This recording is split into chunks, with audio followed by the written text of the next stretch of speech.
Everything looked normal when we separated. There were some little communication problems with Earth. But then when we got to the point of lighting the engine for power descent, Aldrin became the second man to ever step on the moon. However, this wasn't his only achievement during Apollo 11. Something insanely consequential has just been revealed by Aldrin. All this illumination that was moving with respect to the stars, we were smart enough to not say, "Houston, there's a light out there following us." So technically, it becomes an unidentified flying object. This man saw a UFO with his own eyes, and years later, he came forward with the truth. He had seen a strange light, something he had never seen on Earth. But why did he stay quiet for so long? Join us as we dive into how Buzz Aldrin just confirmed a UFO sighting during Apollo 11. Aldrin's journey toward the Prime Crew began when he first applied to NASA to be an astronaut when they were conducting their process of selecting the astronaut Group 2. Unfortunately, his application was refused because he had no experience in test flights. Despite Aldrin's awareness of this essential condition and his appeal to waive it, he was declined. Then, on May 15, 1963, NASA announced they wanted more astronauts to join them. The applicants required either test pilot experience or 1,000 flight hours of jet aircraft experience. Aldrin had gubernatorial experience with 2,500 hours of flying experience, 2,200 of it flying jets. Consequently, on October 18, 1963, Aldrin was assigned as one of the 14 astronauts of NASA's Astronaut Group 3.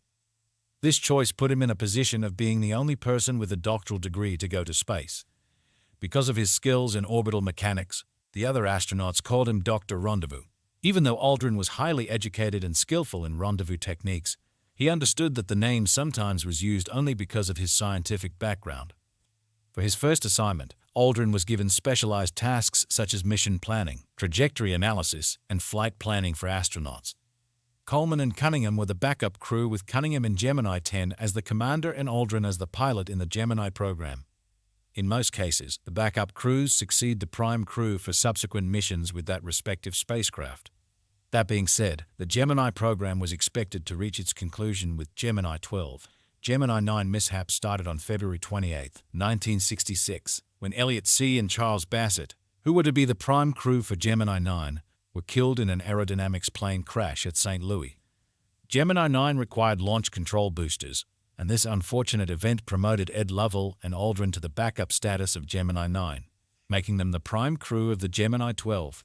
When STG was disbanded on April 1, 1966, they were assigned to Gemini 12 and became the prime crew on June 17, 1966, with Wally Schirra, Tom Stafford, and Ed Givens as backups.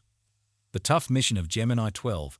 When Gemini 12's mission was first planned, its objectives were pretty vague. Being the last scheduled mission in the Gemini program, it was mainly supposed to wrap up tasks that previous missions hadn't completed. While NASA had nailed rendezvous operations during the Gemini missions, the gravity gradient stabilization test on Gemini 11 didn't go as planned. They also had concerns about extravehicular activity, since astronauts like Gene Cernan on Gemini 9 and Richard Gordon on Gemini 11 had faced fatigue issues during their spacewalks. Michael Collins had a successful EVA on Gemini 10, hinting that the order of tasks might be key. Aldrin had the job of meeting Gemini's EVA goals. To help him succeed, NASA formed a special committee. They decided to drop the test of the Air Force's astronaut maneuvering unit that had caused trouble for Gordon on Gemini 11, allowing Aldrin to focus solely on EVA. Instead of parabolic flight training, NASA switched to underwater training, which provided a more continuous and realistic simulation of weightlessness. Additionally, they added more handholds on the capsule, increasing them from 9 on Gemini 9 to 44 on Gemini 12, and set up workstations where Aldrin could anchor his feet. The main goals for Gemini 12 were to rendezvous with a target vehicle, fly together using gravity gradient stabilization, perform docked maneuvers with the Agena propulsion system, conduct a tethered station-keeping exercise, and complete 3 EVAs. The mission also included 14 scientific, medical, and technological experiments. While not groundbreaking, it aimed to solidify techniques that had been tested in earlier missions. Gemini 12 launched from Cape Canaveral on November 11, 1966, about an hour and a half after the Gemini Agena target vehicle. The first big task was to rendezvous with this target vehicle. As the two spacecraft approached each other, the radar contact failed, forcing Aldrin and Lovell to perform the rendezvous manually. Aldrin used a sextant and charts he helped create to guide Lovell successfully to the Agena.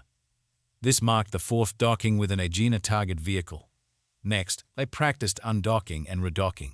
They encountered a hiccup when one of the three latches stuck, but Lovell used the thrusters to free the spacecraft, allowing Aldrin to dock again successfully. They planned to fire the Agena's main engine to move into a higher orbit, but a loss of chamber pressure in the engine led mission directors to decide against it. Instead, they used the Agena's secondary propulsion system to view and photograph a solar eclipse over South America. Gibber conducted 3 EVAs during the mission. The first was a stand-up Gibber on November 12th, where he stood in the spacecraft with the hatch open but didn't leave. This allowed him to mimic some tasks of the free Gibber EVA and set an EVA record of 2 hours and 20 minutes. On November 13th, he performed his free flight EVA, climbing along the handholds to the Agena and Gibber a cable for the gravity gradient stabilization experiment. He carried out various tasks, including installing electrical jabber and testing tools for Project Apollo, while taking rest breaks to avoid fatigue. This applesauce Gibber 2 hours and 6 minutes. On November 14th, Aldrin did another stand-up EVA for 55 minutes, taking photos, jabber experiments, and discarding unneeded items. On November 15th, the crew initiated the automatic jabber entry system and splashed down in the Atlantic Ocean. They were picked up by a helicopter and taken to the Gibber carrier Wasp. But this Gibber proved to be very hard on Aldrin. After the mission, Jabber wife noticed he had fallen into a depression, something she hadn't seen before.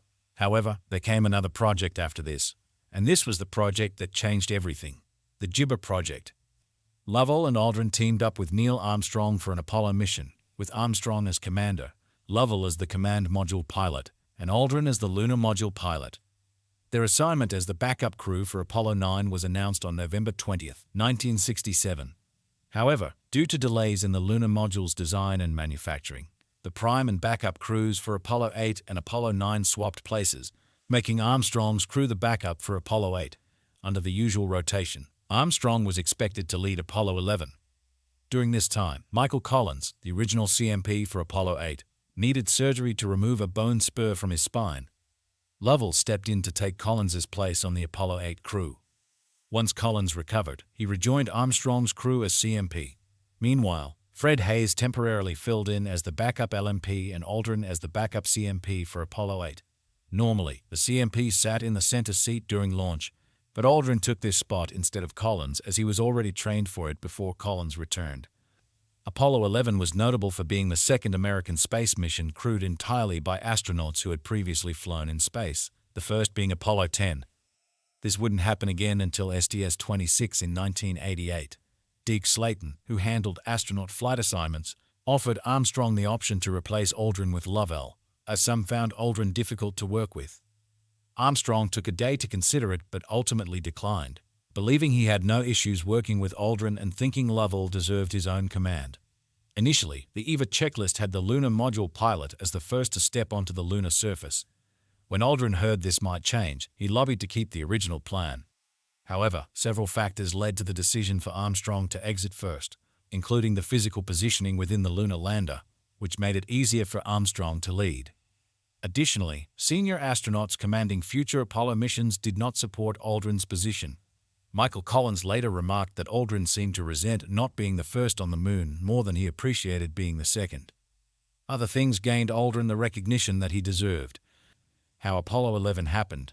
On the morning of July 16, 1969, approximately 1 million people camped along the highways and beaches close to Cape Canaveral, Florida, waiting for Apollo 11 to be launched. This event was televised and transmitted for the audience in a live form in 33 nations, and millions of Americans watched this event on radio and TV sets, with an estimated population of 25 million plus tuned in. Powered by a Saturn V rocket, Apollo 11 lifted off from Launch Complex 39 at the Kennedy Space Center at 9:32 am and entered Earth's orbit 12 minutes later. On the third stage, the SRV rocket engine fired 1.5 circuits, after which the spacecraft entered a translunar orbit. Then, the Apollo 11 crew separated the command and service modules from the remaining rocket and then maneuvered to dock with the lunar module. After docking, the combined spacecraft headed to the moon. There was a journey to the moon's vicinity of 3 days. After the separation, the crew was able to communicate with Houston, but as the altitude decreased to 50,000 feet, Armstrong took manual control over the navigation system. Aldrin continued to communicate with Houston and keep them updated about their trip, while Armstrong managed to land the spacecraft on the surface. After the spacecraft landed, Armstrong was the first to step on the surface.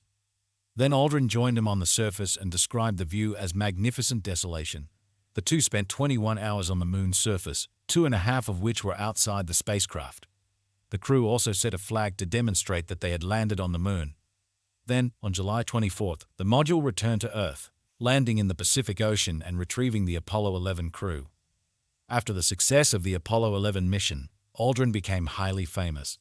He appeared on the covers of multiple magazines, received invitations from television shows, and had many other accolades. However, Aldrin resigned from NASA in July 1971, later becoming the commandant of the Air Force Aerospace Research Pilot School. After this, he resigned from the Air Force in 1972 with the rank of colonel and a highly successful career. While Aldrin spent years being recognized for his extraordinary accomplishments and historical contributions, he kept quiet about his unusual sighting. Despite his impeccable knowledge of space and what could exist beyond, Aldrin chose to remain silent about this experience.